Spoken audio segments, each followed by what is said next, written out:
किसी को अपने मरे हुए पिताश्री सपने दर्शन देते हैं तो किसी को अपनी मृत माता के दर्शन होते हैं। शायद आपने भी सपने में मृत परिजनों को अवश्य देखा होगा, लेकिन सुबह उठने के बाद आप उस सपने को दुर्लक्ष्य कर देते हैं। क्या अपने मन में कभी ऐसा विचार आया कि आपको ऐसा सपना क्यों दिखाई दिया? इस सपने का अर्थ क्या हो सकता है? लेकिन दोस्तों, क्या आप जानते हैं, सपने में मरे हुए परिजन दिखाई देने पर हमें महत्वपूर्ण संकेत भी मिलते हैं। सपने में मृत परिजन दिखाई देना कोई आम बात नहीं है। इसके पीछे गहरा रहस्य छिपा हुआ है, जिनका वर्णन हमारे पुराणों में किया गया है। आज हम आपको उन्हीं महत्वपूर्ण संकेतों के विषय में बताने जा रहे हैं, इसीलिए आप इस वीडियो को पूरा जरूर देखिए, क्योंकि आधा अधूरा ज्ञान घातक हो सकता है। आज की इस प्रस्तुति में हम आपको पितृपक्ष में सबसे अधिक सुनी जाने वाली एक ऐसी महान कथा सुनाने जा रहे हैं। इस कथा के माध्यम से आपको समझ में आ जाएगा कि सपने में मरे हुए लोग देखने का क्या अर्थ होता है। अगर सपने में मरे हुए लोग दिखाई देते हैं तो हमें बहुत ही महत्वपूर्ण संकेत मिलते हैं।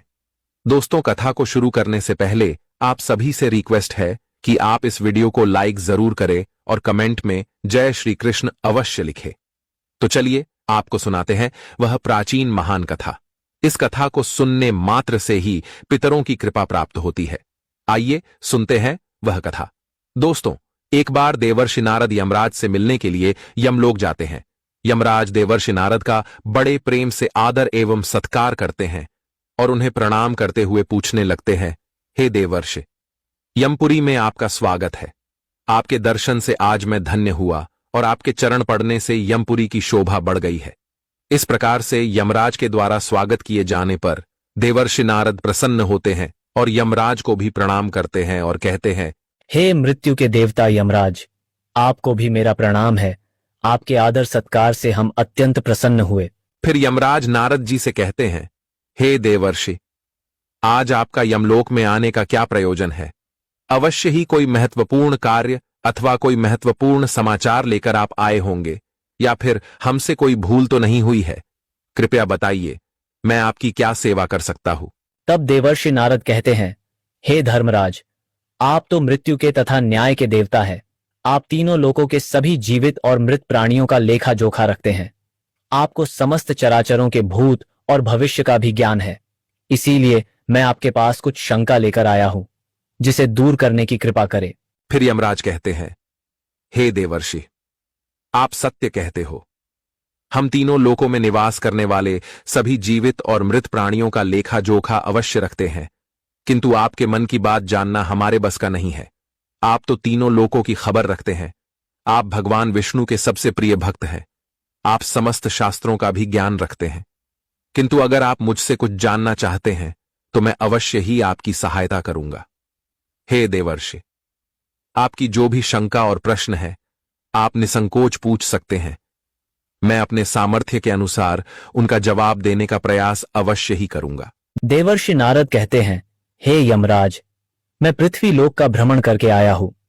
मैंने पिशाच, प्रेत, कूष्मांड, वेताल, चुड़ैल, पिशाचिनी आदि प्रकार की कई विचित्र चीजें देखी हैं जो जंगल में निवास करती है। इसके साथ ही मैंने देखा है ये सभी दुष्ट शक्तियां मनुष्यों को परेशान करती है, उन्हें दुख देती है। इसका क्या कारण है? ये सभी बुरी शक्तियां मनुष्यों को क्यों परेशान करती हैं? तथा मेरे मन में अन्य एक प्रश्न है कि मनुष्य कई बार सपने में अपने पूर्वजों को देखता है, तो इसका क्या अर्थ होता है? सपने में मरे हुए लोग दिखाई देने का क्या मतलब है? इससे मनुष्य को कौन से संकेत मिलते हैं? मैं समस्त मनुष्य जाति के कल्याण के लिए इन प्रश्नों के उत्तर जानने के लिए ही आपके पास आया हूं। नारद जी के प्रश्न सुनकर यमराज कहते हैं, हे देवर्षि, आपने समस्त मानव जाति के कल्याण के लिए उचित ही प्रश्न किए हैं। मैं आपको इन सभी प्रश्नों के उत्तर अवश्य देता हूं, किंतु उससे पहले मैं आपको एक अत्यंत पवित्र कथा सुनाता हूं। इस कथा में आपको सभी प्रश्नों के उत्तर मिल जाएंगे। आप इस कथा को ध्यान से अवश्य सुने। जो भी मनुष्य इस कथा का श्रवण करता है, मैं उसके 32 अपराध माफ करता हूं। तब नारद जी कहते हैं, हे धर्मराज, आप मुझे वह महान कथा सुनाइए, मैं इसे ध्यान से सुनूंगा। तो दोस्तों, फिर यमराज देवर्षि नारद को यह महान कथा सुनाते हैं। तो चलिए आपको वह कथा सुनाते हैं। आप सभी इस कथा को ध्यान से सुनिए। एक समय की बात है, मध्य देश में एक अत्यंत शोभायमान नगरी थी, जहां पर एक सेठ अपने 4 भाइयों के साथ निवास करता था। उस सेठ का नाम धर्मण था। उसके 4 भाई सुमन, नंदन, विरचन और विभान थे। सेठ और उसके सभी भाइयों का विवाह हो चुका था और सभी बड़े प्रेम के साथ एक दूसरे के साथ रहते थे। सेठ के पास किसी चीज की कोई कमी नहीं थी। वह और उसके भाई बहुत मेहनती थे और मिलजुल कर व्यापार और खेती करते थे। पूरे नगर में सेठ के जितना कोई धनवान नहीं था। यह सारी संपत्ति सेठ को उसके पूर्वजों से ही प्राप्त हुई थी। सेठ के पूर्वज महादानी और दयावान थे। वे सभी दान धर्म तथा अनेक प्रकार के यज्ञ, हवन आदि धार्मिक कार्य किया करते थे। किंतु सेठ कंजूस स्वभाव का था और उसके अंदर पूर्वजों के लक्षण नहीं थे। सेठ न दान धर्म करता और न ही यज्ञ तथा हवन आदि कार्य करता था।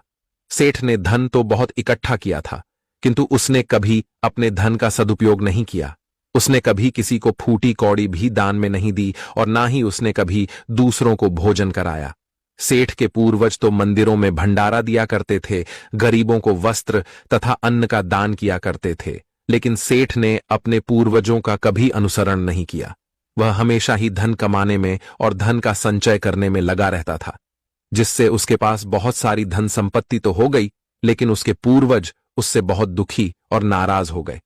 फिर पितृपक्ष आया। पितृपक्ष में सभी पूर्वज अपने पुत्रों के द्वारा श्राद्ध और तर्पण की अपेक्षा कर रहे थे, किंतु उनके किसी भी पुत्र ने अपने पूर्वजों के लिए न श्राद्ध किया और न ही तर्पण किया। उन्होंने न दान धर्म किया और न ही किसी भूखे प्राणी को भोजन कराया। अपने पुत्रों को ऐसी दुष्टता देखकर सभी पितृगण अत्यंत दुखी हुए। सेठ के पूर्वजों को अपने पुत्र का व्यवहार ठीक नहीं लगता था। इसी कारण से वे पितृलोक में भी दुखी ही रहा करते थे। धन कमाने के लालच में सेठ इतना उन्मत्त हो गया कि वह अपने पूर्वजों को भी भूल गया और उसने अपने पूर्वजों का श्राद्ध तथा तर्पण आदि कार्य करना भी बंद कर दिया, जिससे उसके पूर्वजों की आत्मा की तृप्ति नहीं होती थी। वे अपने पुत्र के ऐसे व्यवहार से दुखी रहने लगे। फिर एक दिन उस सेठ के पूर्वज चर्चा करते हैं। वे एक दूसरे से कहने लगते हैं, हमारा बड़ा ही दुर्भाग्य है जो हमारे कुल में इतने स्वार्थी और लालची पुत्रों का जन्म हुआ है। हमारे पुत्र न हमारे लिए श्राद्ध करते हैं और न ही दान धर्म करते हैं। हमारे पुत्रों के कुकर्मों के कारण हमारा पतन हो रहा है। इस प्रकार से विचार करके वे सभी पितृ अपने पुत्रों से मिलने के लिए जाने के विषय में सोचने लगते हैं और कहते हैं, हमें यमराज के पास जाना चाहिए। अब वे ही हमारी इस समस्या का समाधान कर सकते हैं। हम सभी यमराज के पास जाकर उनसे हमारे पुत्रों को मिलने के लिए जाने की अनुमति मांगेंगे। फिर सभी पितृगण आकाश मार्ग से उड़ते हुए पितृलोक से यमलोक में यमराज के पास जाते हैं। वहां पर जाकर वे सभी यमराज को नमस्कार करते हैं। पितृगणों को यमपुरी में आया हुआ देखकर यमराज भी उनका स्वागत करते हैं और उनके आने का कारण पूछते हैं। तब सभी पितृ हाथ जोड़कर अपना दुख बताने लगते हैं। वे सभी पितृ यमराज से कहते हैं, हे धर्मराज, हमारे पुत्रों की मति भ्रष्ट हो गई है। हमारे पुत्र न दान करते हैं और न श्राद्ध और तर्पण करते हैं। उनके अशुभ आचरण से हमारा पतन हो रहा है। वे कभी दान धर्म नहीं करते हैं, जिस कारण से हमारी संतुष्टि नहीं हो रही है। कृपया आप हमें हमारे पुत्रों से मिलने के लिए एक बार जाने दे। हम हमारे पुत्रों को समझाकर लौट आएंगे। उन्हें शास्त्रों का ज्ञान देकर फिर से यमलोक लौट आएंगे। तब यमराज ने उन्हें आज्ञा देते हुए कहा, हे महात्माओं, तुम अपने पुत्र को मिलने के लिए तो नहीं जा सकते, किंतु तुम अपने पुत्र को स्वप्न के माध्यम से संकेत अवश्य दे सकते हो। इसीलिए आप सभी अपने पुत्रों को उनके सपने में जाकर संकेत देकर उन्हें अपना दुख समझा सकते हैं। फिर वे सभी पितृ इस बात पर सहमत हो जाते हैं और एक एक करके अपने सभी पुत्रों के सपनों में जाकर उन्हें दर्शन देते हैं। सबसे पहले वे अपने बड़े पुत्र के अर्थात उस सेठ धर्मण के सपने में उसे दर्शन देते हैं और उसे संकेत देते हैं, किंतु उनका बड़ा पुत्र उनके संकेतों को समझ नहीं पाता है। दूसरे दिन जागने पर वह उस सपने को भूल जाता है और अपने पितरों के द्वारा दिए गए संकेतों को भी नजरअंदाज कर देता है। इससे वे सभी पितृगण फिर से निराश हो जाते हैं और फिर सभी पितृगण अन्य पुत्रों के सपनों में जाकर भी उन्हें दर्शन देने लगते हैं तथा उन्हें अनेक प्रकार के संकेत भी देते हैं, लेकिन उनके बाकी पुत्र भी उन संकेतों को दुर्लक्ष्य कर देते हैं। कोई भी अपने पूर्वजों के द्वारा बताए हुए संकेतों को समझ नहीं पाता है, जिससे सभी पितृगण अत्यंत दुखी और नाराज हो जाते हैं। सेठ और उसके भाई धन कमाने के लालच में पूरी तरह अंधे हो चुके थे। उन्हें पूर्वजों के प्राप्त द्वारा दिव्य संकेतों का महत्व कुछ भी नहीं लगता था। किंतु पितरों के स्वप्न में दर्शन देने के कुछ ही दिनों के बाद उस सेठ को व्यापार में नुकसान उठाना पड़ता है। उसे व्यापार में बहुत ज्यादा घाटा होने लगता है, जिससे उसकी सारी धन संपत्ति नष्ट हो जाती है। सभी भाइयों में वाद विवाद और लड़ाई झगड़े होने लगते हैं। पूर्वजों द्वारा जमा की हुई सारी जमीन जायदाद को वे बेच डालते हैं और पूरी तरह से बर्बाद हो जाते हैं। सभी भाई एक दूसरे से अलग हो जाते हैं और अपना अपना पेट पालने में लग जाते हैं। उधर स्वर्गलोक में पितरों को अपने पुत्रों की ऐसी दुर्गति देखकर बहुत पीड़ा होने लगती है। सभी पितृगण अत्यंत दुखी और उदास हो जाते हैं। फिर से वे सभी यमराज के पास जाते हैं और कहने लगते हैं, हे धर्मराज, हमसे हमारे पुत्रों की ऐसी दुर्गति नहीं देखी जाती है। हमारे द्वारा किए गए सभी पुण्य कर्मों को हमारे पुत्रों ने नष्ट कर डाला है। कृपया आप कुछ ऐसा उपाय करें जिससे हमारे पुत्रों को उनकी भूल का पता चल जाए। फिर यमराज उन पितरों से कहते हैं, हे महात्माओं, तुम्हारी इस व्यथा को मैं समझता हूं। मैं तुम्हारी अवश्य ही सहायता करूंगा। मैं स्वयं तुम्हारे पुत्रों के पास जाकर उन्हें उनकी भूल के बारे में बताता हूं। फिर दोस्तों, यमराज अपने भैंसे पर सवार होकर पृथ्वी लोक पर आते हैं और उस सेठ के घर की तरफ जाने लगते हैं। जब यमराज सेठ के घर के समीप पहुंच जाते हैं, तभी वे एक साधु का रूप धारण कर लेते हैं। सबसे पहले वे उस सेठ के घर पर जाते हैं तो वह सेठ अत्यंत बीमार पड़ा हुआ होता है। द्वार पर जाकर यमराज कहने लगते हैं, भिक्षाम देही, भिक्षाम देही, क्या घर में कोई है? हे माई, तुम्हारे द्वार पर एक साधु आया है जो बड़े दूर से यात्रा करके आया है। कोई हो तो भिक्षा दो। भिक्षाम देही, भिक्षाम देही, अम देही। द्वार पर आए साधु को देखकर उस सेठ की पत्नी सुनंदा उनका स्वागत करती है और कहती है, पधारिए हे साधु महाराज, आपका स्वागत है। कहिए मैं आपकी किस प्रकार से सहायता कर सकती हूँ? वे साधु रूपी यमराज कहते हैं, हे देवी, मैं भूखा हूं और यात्रा पर निकला हूं। यदि दान में कुछ भोजन मिल जाए तो बड़ी कृपा होगी। फिर सेठ की पत्नी कहती है, ठीक है साधु महाराज, आप रुकिए, मैं अभी आपके लिए कुछ भोजन लेकर आती हूँ। सेठ की पत्नी के चेहरे पर दुख के हाव भाव देखकर वे साधु रूपी यमराज कहने लगते हैं, हे पुत्री, तुम्हारे मुखमंडल पर दुख दिखाई पड़ रहा है। अगर कोई गोपनीय बात न हो तो मुझे बताओ, तुम्हारे दुख का क्या कारण है? वह स्त्री कहती है, हे साधु महाराज, आप सत्य कह रहे हैं।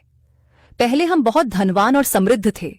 मेरे पति और उनके भाई सभी साथ साथ रहते थे, किंतु अचानक ही सभी भाइयों में झगड़ा हो गया। अचानक से हमारा सारा व्यापार डूब गया और हम सभी दरिद्री हो गए हैं। यह किस दोष के कारण हुआ है? कृपया आप हमें बताइए। तब साधु कहता है, हे पुत्री, तुम्हारे घर में पितृ दोष है। उसी कारण से तुम्हारे पति की यह दशा हुई है।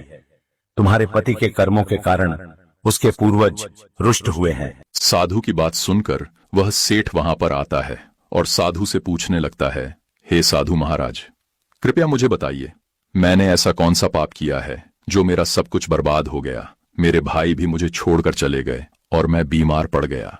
तब वह साधु कहते हैं, हे पुत्र, तुमने अपने पूर्वजों को नाराज किया है। तुम्हारे पूर्वजों ने जो संपत्ति और पुण्य अर्जित किया था, उसे तुमने और तुम्हारे भाइयों ने नष्ट कर दिया। इसी कारण से तुम्हारी यह दुर्गति हुई है। तुम लोगों ने अपने पितरों का श्राद्ध नहीं किया, उनका तर्पण नहीं किया। इसी कारण से तुम्हारे सभी पूर्वज तुमसे रुष्ट हो गए हैं। तुम्हारे पूर्वजों ने सपने में आकर तुम्हें कई महत्वपूर्ण संकेत दिए थे, किंतु तुमने उन संकेतों को दुर्लक्ष्य कर दिया और अपने पूर्वजों को अपमानित किया है। यही कारण है कि तुम्हारा सारा वैभव नष्ट हो चुका है। इस प्रकार से उस साधु के द्वारा बताने पर उस सेठ को सब कुछ पता चल जाता है। उसे याद आता है कि उसके सपने में उसके पूर्वजों ने उसे दर्शन दिए थे। वह सेठ उस साधु से कहता है, हे साधु महात्मा, आप सत्य कह रहे हैं। हमारे पूर्वजों ने हमें सपने में दर्शन अवश्य दिए थे, किंतु हम उनके द्वारा दिए गए संकेतों को समझ नहीं पाए। कृपया आप मुझे सपने में पूर्वजों को देखने पर क्या संकेत मिलते हैं, इस बारे में बताइए। फिर वह साधु कहते हैं, हे पुत्र, अब तुम ध्यान से सुनो। मैं तुम्हें सपने में पूर्वज दिखाई देने पर मिलने वाले संकेतों के बारे में बताता हूं। साधु रूपी यमराज कहते हैं, हे पुत्र, यदि पितरों का उद्धार नहीं होता है तो वे प्रेत योनि में ही मृत्यु लोक पर भटक रहे होते हैं। वे भूख प्यास से व्याकुल होकर अपने परिवारजनों के घर में प्रवेश करते हैं। सुनो वत्स, अब मैं तुम्हें उन सभी संकेतों के बारे में बताता हूं जो तुम्हें ध्यान में रखना चाहिए। यमराज ने साधु के वेश में सेठ को बताया, यदि तुम अपने सपने में अपने पूर्वजों को भूख और प्यास से व्याकुल देखते हो तो यह संकेत अत्यंत महत्वपूर्ण है। इसका तात्पर्य यह है कि तुम्हारे पितृ अभी भी प्रेत योनि में भटक रहे हैं। इसका कारण यह है कि उनके लिए उचित रूप से श्राद्ध कर्म और तर्पण नहीं किया गया है। वे अब भी अपने परिवार से आहार और जल की प्रतीक्षा कर रहे हैं। यह स्थिति तब उत्पन्न होती है जब पूर्वजों का तर्पण समय पर नहीं किया जाता या जब श्राद्ध की प्रक्रिया को पूरी श्रद्धा से नहीं निभाया जाता। तुम्हारे पूर्वज स्वप्न के माध्यम से अपनी पीड़ा व्यक्त कर रहे हैं ताकि तुम उनकी स्थिति को समझो और उनके लिए आवश्यक धार्मिक अनुष्ठान कर सको। इस समस्या का समाधान यही है कि अपने पितरों के लिए विधि पूर्वक श्राद्ध कर्म और तर्पण किया जाए।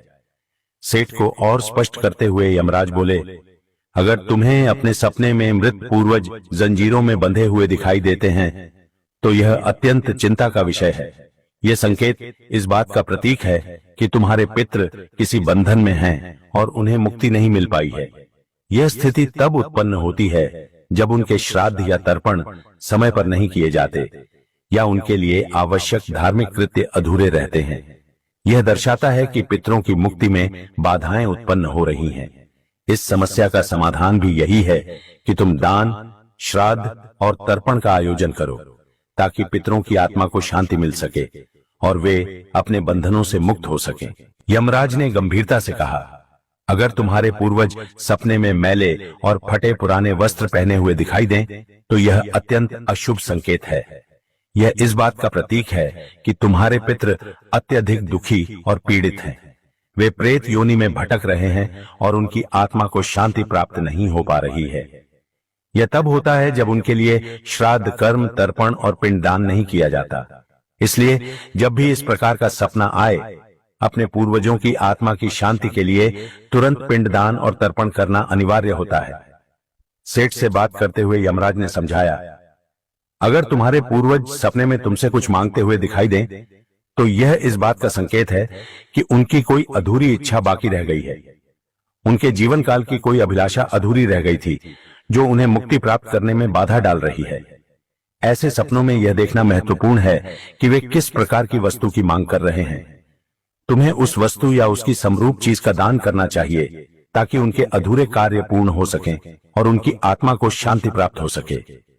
जब उनकी इच्छाएं पूरी हो जाती हैं तो वे प्रेत योनि से मुक्ति पा लेते हैं। यमराज ने सेठ की ओर देखते हुए कहा, यदि सपने में तुम्हारे पूर्वज तुम्हारे सिर पर हाथ फेरते हुए दिखाई दें तो यह अत्यंत शुभ संकेत होता है। इसका अर्थ यह है कि तुम्हारे पूर्वज तुमसे अत्यधिक प्रसन्न हैं और तुम्हें अपना आशीर्वाद दे रहे हैं। ऐसे सपने इस बात का प्रतीक होते हैं कि तुम्हारे जीवन में कुछ अच्छा होने वाला है और तुम्हारे पूर्वज सदैव तुम्हारे साथ रहकर तुम्हारी रक्षा कर रहे हैं। यह संकेत तुम्हारे पितरों की प्रसन्नता का प्रतीक है जो उनके आशीर्वाद के रूप में प्रकट हो रहा है। यमराज ने समझाया, अगर तुम्हारे पूर्वज सपने में तुम्हारी ओर हाथ बढ़ाते हुए दिखाई दें तो यह अत्यंत शुभ संकेत है। इसका अर्थ यह है कि तुम्हारे पितृ तुम्हारे प्रयासों से संतुष्ट हैं और तुम्हें जीवन में सफलता मिलेगी। ऐसे सपने दिखना यह दर्शाता है कि तुम्हारे पितृ तुम्हारे साथ हैं और वे तुम्हारी उन्नति और सफलता के लिए आशीर्वाद दे रहे हैं। इस प्रकार के सपने आने पर तुम्हें यह सुनिश्चित करना चाहिए कि तुम सही मार्ग पर चल रहे हो। यमराज ने चिंतित स्वर में कहा, यदि सपने में तुम्हारे पूर्वज अचानक अदृश्य हो जाते हैं तो यह एक अशुभ संकेत होता है। इसका अर्थ है कि तुम्हारे जीवन में कोई संकट आने वाला है और तुम्हें सावधान हो जाना चाहिए। यह सपने इस बात का सूचक है कि निकट भविष्य में कोई बड़ी कठिनाई तुम्हारे सामने आ सकती है। ऐसे सपनों से यह सीख मिलती है कि हमें मानसिक और आध्यात्मिक रूप से किसी भी आने वाले कष्ट के लिए तैयार रहना चाहिए। सेठ को और अधिक गंभीर होते हुए यमराज बोले, अगर सपने में तुम्हारे पूर्वज क्रोधित अवस्था में दिखाई दें, तो यह इस बात का संकेत है कि वे तुमसे नाराज हैं। इसका अर्थ यह है कि तुम कोई ऐसा कार्य कर रहे हो जो उन्हें पसंद नहीं है और वे चाहते हैं कि तुम उस कार्य को बंद कर दो। यह एक चेतावनी है कि तुम्हारे कर्मों में कोई कमी है और तुम्हें अपने मार्ग पर विचार करना चाहिए। इस प्रकार का सपना आने पर तुम्हें अपने कार्यों की समीक्षा करनी चाहिए और सही मार्ग पर चलने का प्रयास करना चाहिए। यमराज ने दुख भरे स्वर में कहा, अगर तुम अपने सपने में अपने पूर्वजों को रोते हुए देखो तो यह अत्यंत अशुभ संकेत है। यह इस बात का प्रतीक है कि तुम्हारे जीवन में कोई बड़ा संकट आने वाला है और तुम्हारे पूर्वज उस संकट से बहुत दुखी हैं। ये सपने इस बात की चेतावनी देते हैं कि तुम्हें सतर्क हो जाना चाहिए और ईश्वर की भक्ति में मन लगाना चाहिए ताकि उस संकट से तुम्हारी रक्षा हो सके। यमराज मुस्कुराते हुए बोले, यदि सपने में तुम्हारे पूर्वज स्वस्थ, प्रसन्न और तेजस्वी दिखाई दें, तो यह अत्यंत शुभ संकेत है। इसका अर्थ है कि तुम्हारे पितरों को मुक्ति मिल चुकी है और वे तुमसे प्रसन्न हैं। ऐसे सपने इस बात का संकेत होते हैं कि तुम्हारे पितृ तुम्हें आशीर्वाद दे रहे हैं और तुम्हारे जीवन में सुख, शांति और समृद्धि आने वाली है। यह संकेत यह दर्शाता है कि तुम सही मार्ग पर हो और तुम्हारे पूर्वज तुम्हारी प्रगति से संतुष्ट हैं।